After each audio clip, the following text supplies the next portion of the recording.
Okay, so here we start our today's lesson. Our today's lesson is about forming bonds, covalent bond formation, and the properties of covalent bonded molecules. The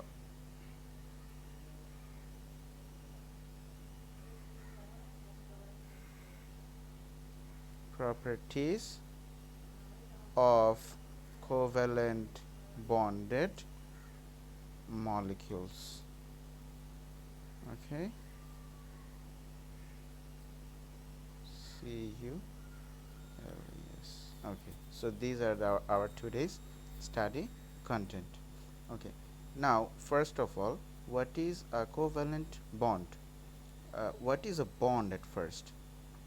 Okay, so then we are starting from the very basic of the bonding.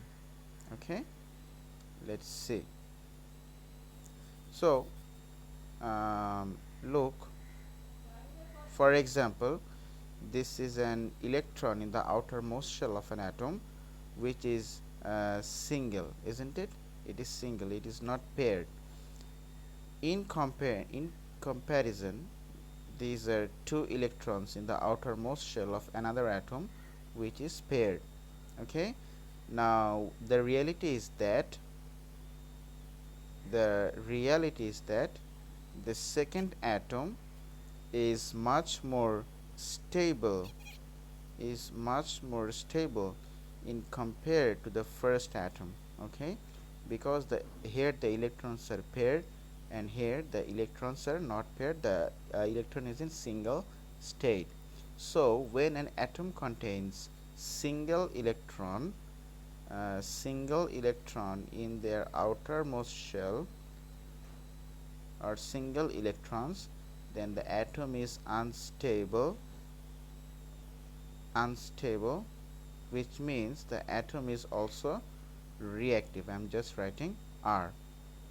Okay, so this is the concept. So what happens is that when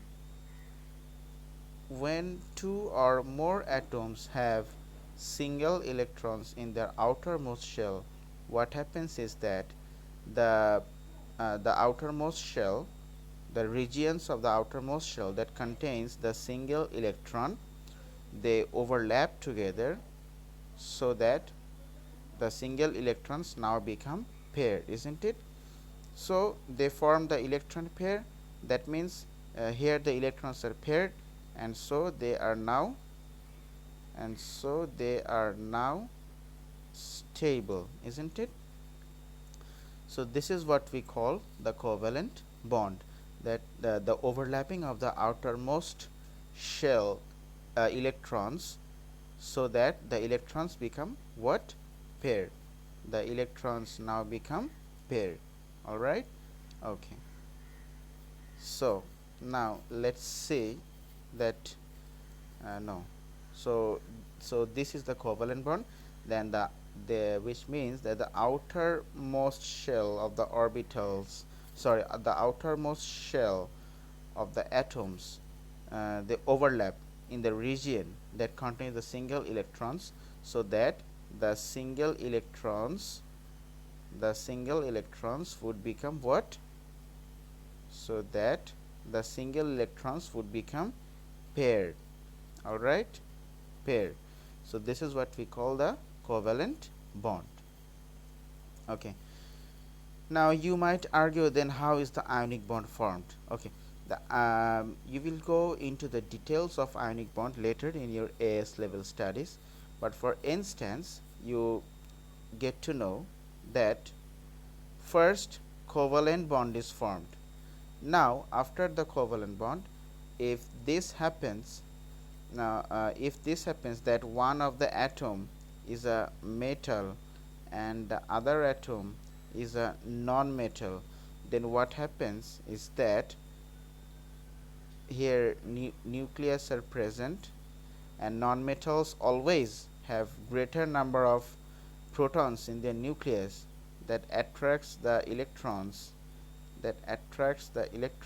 very strongly, isn't it? very strongly. Okay, so what happens is that all the this happens when the metal and non-metals overlap. This happens then if a non-metal and the metal is present, then what happens is that all the electrons, the bonding electrons goes to the non-metal, so that the non-metal becomes a negative charge and the metal becomes the positive charge. Okay, all right, this is the main concept. This is the main concept. This is the nucleus.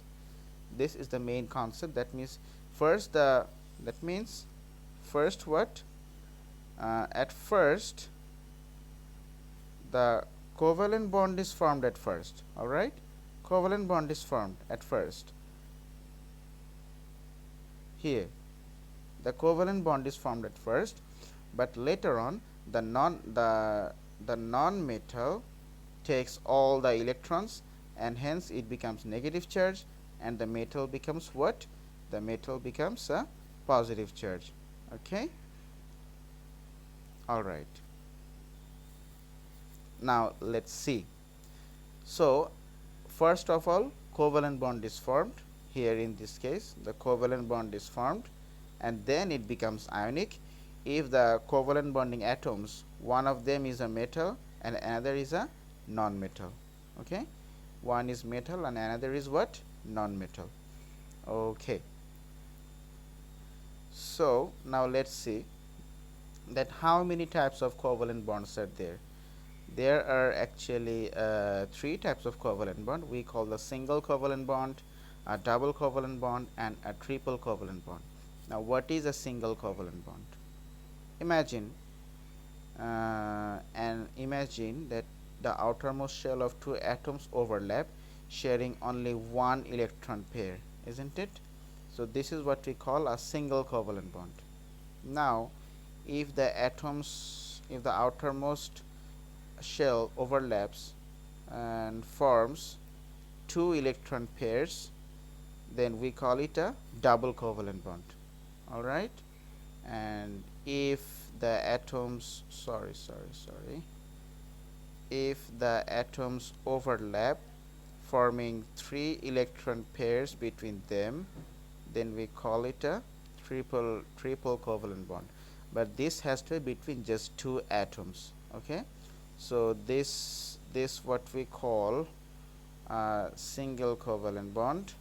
This is what we call the double covalent bond, because two electron pairs are shared between two atoms, and this is what we call the triple covalent bond, because three electron pairs are shared between the two atoms. Okay, so these are the types of covalent bond. Okay, now what are covalent molecules?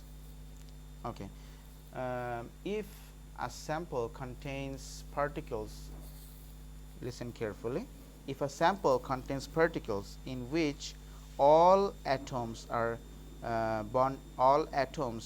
attached to each other by means of covalent bonds, we call them covalent molecules. Let's look at some covalent molecules. Like this is water, H2O. Okay, then we have CO2. Okay, so here wait, these are the double covalent bonds, the yellow colors I'm drawing. These are the double covalent bonds. Okay, and these are the single covalent bonds. Okay, then we have we can write like HCN, the hydrogen cyanide. Okay, so this molecule have a single covalent bond and a triple covalent bond. Okay, then we can have like for example silicon, oxygen, oxygen, silicon, silicon, oxygen, oxygen, oxygen. There can be many silicon, oxygen. Okay, oxygen. So this structure would continue. This structure would continue all along like this. Okay, the structure would continue like this. Okay, the structure would continue all along like this.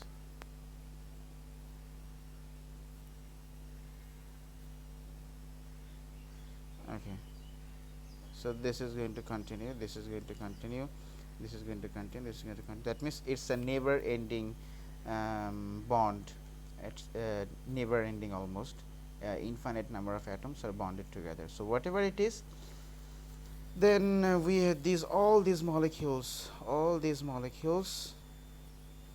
that has covalent bond within them, they are called the covalent molecules. Okay, so look, here we have already found two types of covalent molecules. Like, look, this molecule, there is only a specified countable number of atoms in this group. This single group contains 2 hydrogen and 1 oxygen, isn't it? So this can be counted. Here we have 2 oxygen and 1 carbon.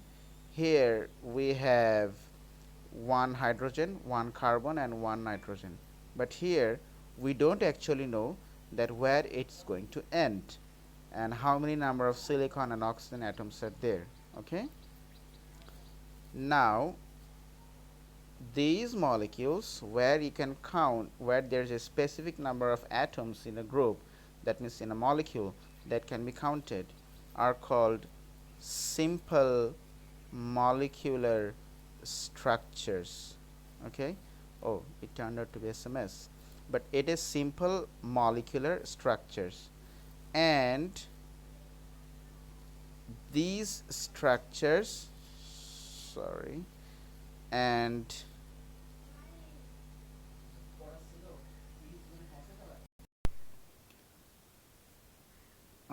sorry, I'm really very sorry what happened. Okay, so let me draw just one example, like this structure in which a group in a group there are finite number of atoms. Like, look, there are 2 hydrogen atoms and 1 oxygen atom. It contains a finite number of atoms. So these structures we call the simple molecular structures, or also simple covalent structures.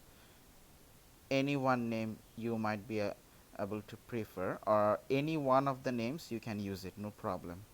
Okay. And in the structures, like for example this is the structure of diamond. Okay, in which there is no specific number of atoms in a group.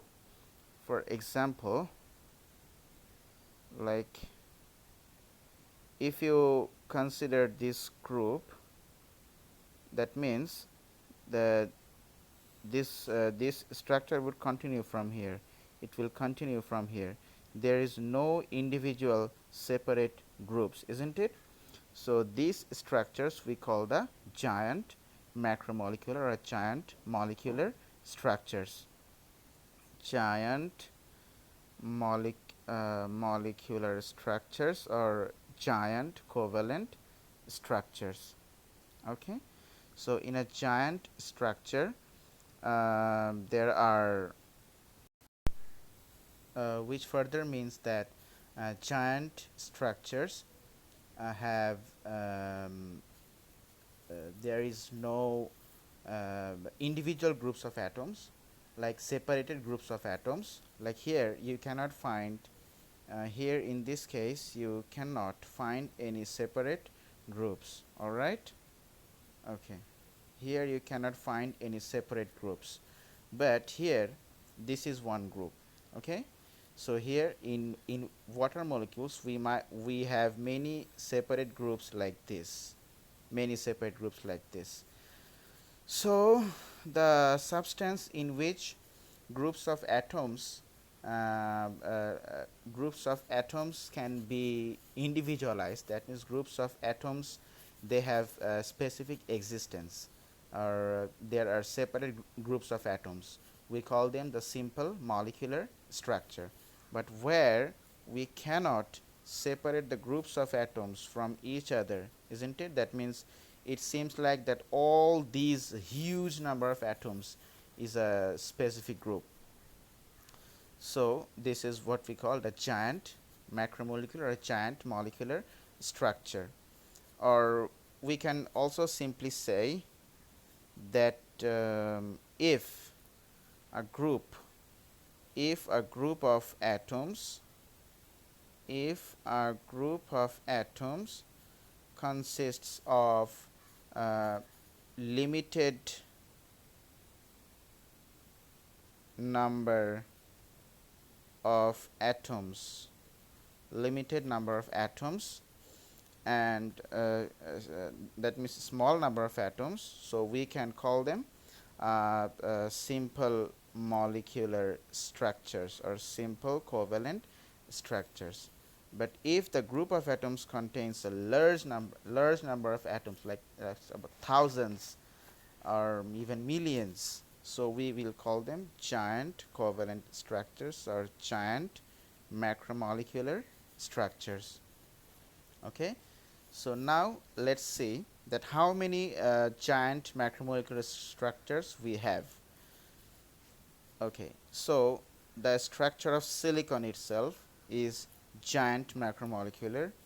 Structure of silicon dioxide, that means the sand, is giant macromolecular. Then structure of diamond is giant macromolecular. Structure of graphite is giant macromolecular. Then structure of graphene is giant macromolecular. Then structure of nanotube, this is giant macromolecular. Okay, so all these structures, they are giant macromolecular structures, and these structures are made up of carbon. Okay, so these structures are nothing, just different forms or different style of bonding between the carbon atoms. Okay, so the summary is that in a giant structure there are uncountable number of atoms, and all atoms have covalent bonds. So in a group there is uncountable number of atoms, but in a simple molecular structure, in a group there is a countable number of atoms. Okay, in a group, for example H2O, for example CO2, for example CH4, C4H10, these are all countable number of atoms. So these are simple molecular structures. Okay, so now let's start talking about simple molecular structures. So in simple molecular structures,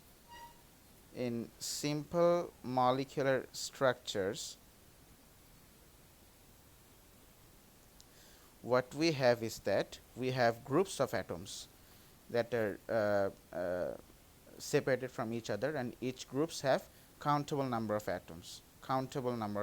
Like OH, this is water.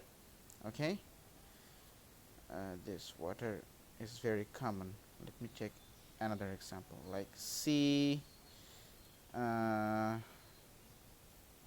H H H H. Okay, so this is the CH4. Okay, now I'm drawing another CH H H. So here is another CH4. Okay, so now look, this is one group of 1 carbon and 4 hydrogen. Okay, and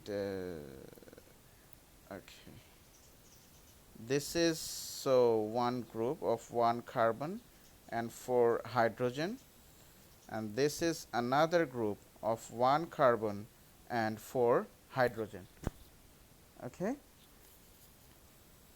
So here in this group we have here in this group we have 1 carbon and 4 hydrogen, countable number of atoms. Here in this group we have 1 carbon and 4 hydrogen, the countable there is countable number of atoms. So these structures are the simple molecular structures. Okay. So look, this is a molecule, this is a molecule, the simple molecular structures. Now when a substance has got simple molecular structures, then there is a specific amount of specific attractive force which acts specific attractive force which acts between the simple molecular structures. Okay. And the thing is that the larger the simple molecular structure, the stronger will be the strength of the attractive force. Okay. Stronger will be the strength of the attractive force, because there will be greater number of attractive forces present. These attractive force between two or more simple molecular structure, we call them the intermolecular the intermolecular force, or Van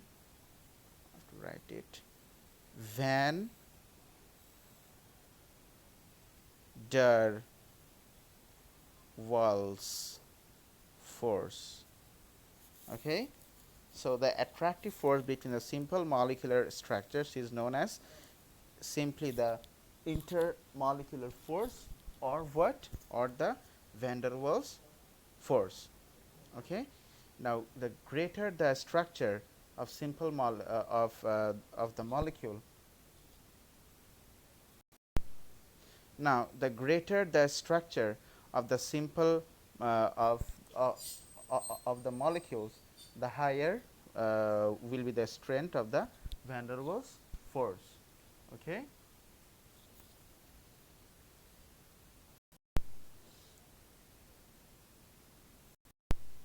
Okay. For example, look, I'm drawing a larger molecule like this, C, C, C, C. Here I'm putting a double bond. Okay, so 1, 2, 3, 4, 5, 6, 7, 8. All right. Okay. So look, this group of atoms, or this molecule, has 4 carbon atoms, isn't it? So it has got 4 carbon atoms, and it has got 8 hydrogen atoms in total. So countable number of atoms are there. So we can call this structure as a simple molecular structure. Okay. Now look, this molecule has got a very large area, it has got a very large structure. So imagine that there is another large structure like this. Okay. So both of them have large structures. Now there are many scopes of producing intermolecular force between them. Okay. Like this. So intermolecular force, then intermolecular force, then intermolecular force, then we have intermolecular force,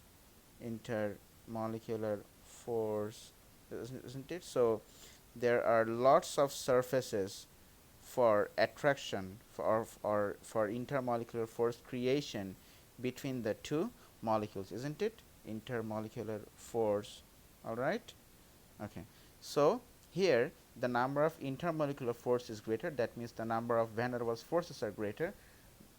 That means the strength of van der Waals force is greater in case of this molecule, the C4H8. So that's what I'm trying to say, that as the size of molecule increases, then there is a lot of then the two molecules come in contact with each other at greater number of points, or at greater number of surface, or they are in contact with each other through a greater surface area. So there is a lot of intermolecular force between them. Actually, the number of intermolecular force increases. That means the overall strength of intermolecular force increases. Like, let me tell you, look at here.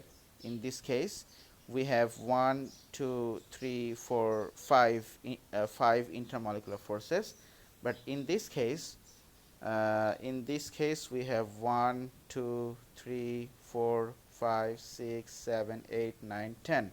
We have 10 intermolecular forces present. That means the overall strength of the intermolecular force would be greater. Okay, so as the size of simple molecules increases, the strength of intermolecular force, or the strength of van der Waals force between the molecules, would increase. Okay, that's the fact.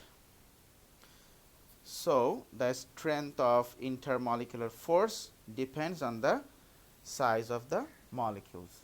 Okay, now what happens, or what's up to the strength of intermolecular force? That means why do we have to consider the intermolecular force?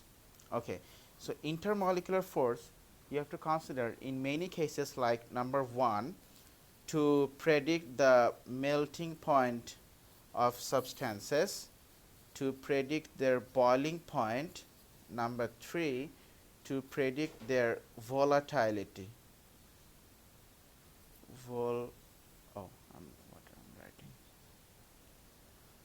Volatility. Okay, so we will go into details explanation of each of these quantities. All right. Okay,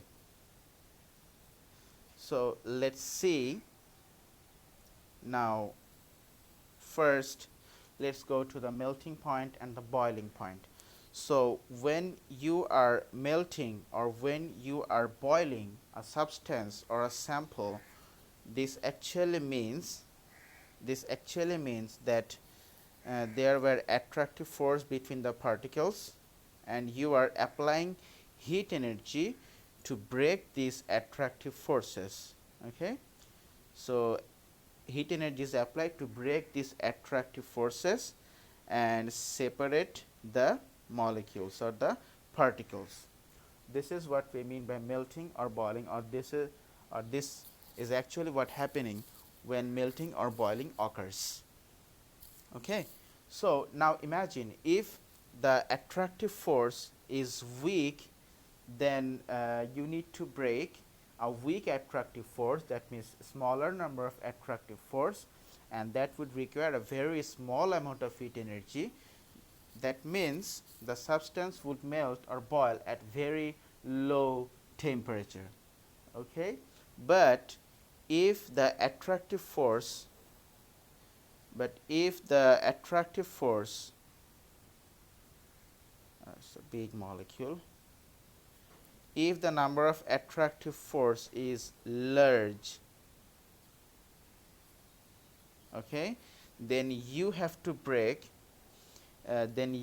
give a huge amount of heat energy to break these number of attractive forces. All right, so huge amount of heat energy has to be applied. That means this substance has to be applied to separate these molecules away from each other. That means their melting point or their boiling point would be high. Okay, melting point or the boiling point would be high. Okay, now so that's why the melting point and the boiling point depends on the intermolecular force. Now if the intermolecular force or the van der Waals force is high, is strong enough, that means the melting point and the boiling point of the substance would be high. And if the strength of intermolecular force is low, then the its melting point and the boiling point would also be low.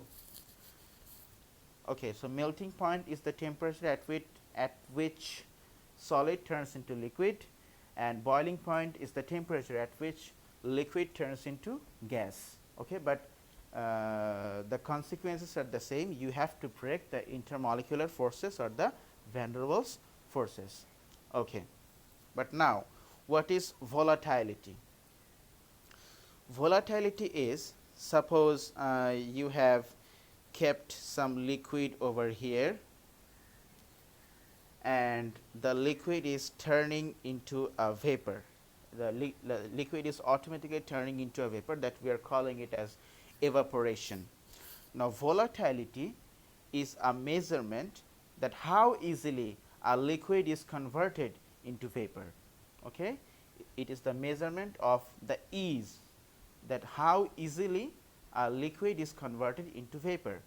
If a liquid turns into vapor very easily, like alcohol, when you put alcohol on your hand, the alcohol immediately turns into vapor and is lost. So alcohol turns very easily into vapor. That means alcohol is very highly volatile. Okay, but talk about water, or talk about honey, or talk about oils like soybean oil or cooking oil. Does they turn into vapor very easily? No. So they are very less volatile, isn't it? But alcohol is very much volatile because it turns into vapor very easily. Okay, but honey is very less volatile, or water is very less volatile, because water doesn't turn into vapor that much easily. Okay, now what happens when it turns into vapor? When a sample of liquid it turns into vapor, what happens is that, for example, this is a container, this is a liquid in which there are particles. Now imagine that if this particle has to turn into a vapor, that means it has to get lost from the surface, then we have to break the attractive force. Then the particle has to break the attractive force with other particles, isn't it? Okay, so if this particle has to escape, then it has to break these attractive forces, isn't it? It has to break these attractive forces. So which means if the attractive force is stronger, that means if the intermolecular force or the van der Waals force is stronger, then this molecule would not be converted into vapor, or would not escape from the surface so easily. That means this liquid would be less volatile. Okay, but if the attractive force is such that the attractive force or the intermolecular force or the van der Waals force here are weak, these attractive forces are, or the intermolecular forces are weak, then what happens is that this particle can easily break off these intermolecular forces and can escape from the surface of the liquid very easily, which means that the liquid will be very much volatile. The more easy for the liquid to turn into a vapor, the more volatile it is, more volatile.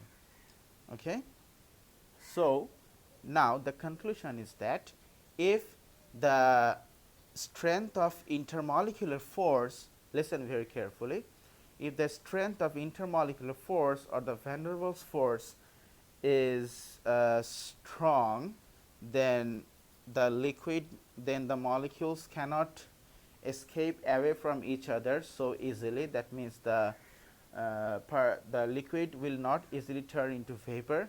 So that means its volatility is less. On the other hand, if the intermolecular force or the attractive force between the particles are weak, then the liquid will easily turn then the force between the particles can be easily broken, and the particles can easily escape as gas molecules. Okay, so the in that case the liquid will be very highly volatile. Okay. Okay, so in conclusion we can say that if I'm trying to draw some graph, okay, if a graph is like this, such that this is the strength of intermolecular force or van der Waals force, and this is boiling point or this is melting point, whatever it is. Now you tell me what happens if intermolecular force increase. Then it would be very difficult for the molecules to be separated from each other, because there is strong intermolecular force between them. So we need a lot of heat energy. That means the melting point and the boiling point would increase. That means the graph would go like this. Okay. Now tell me, what is volatility? Volatility is how easily a liquid is converted into gas. All right.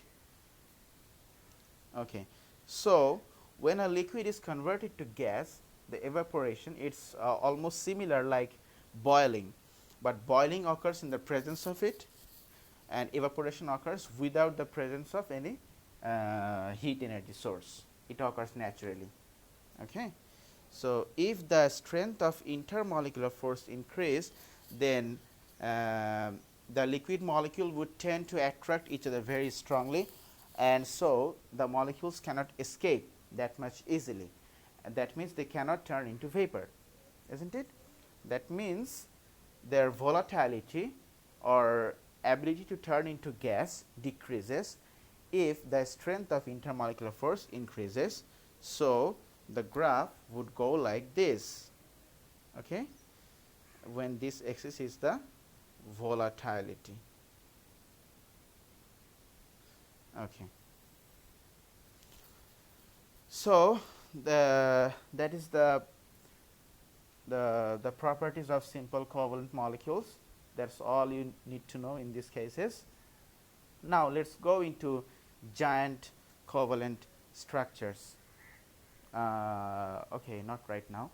We will deal about the giant covalent structures and metallic bonding in our next class, inshallah, on Saturday. Till now, please write all that what you need to learn or what you need to note, and comment about all your problems. I will try to solve it through individual discussions. Okay, thank you. That's all for today.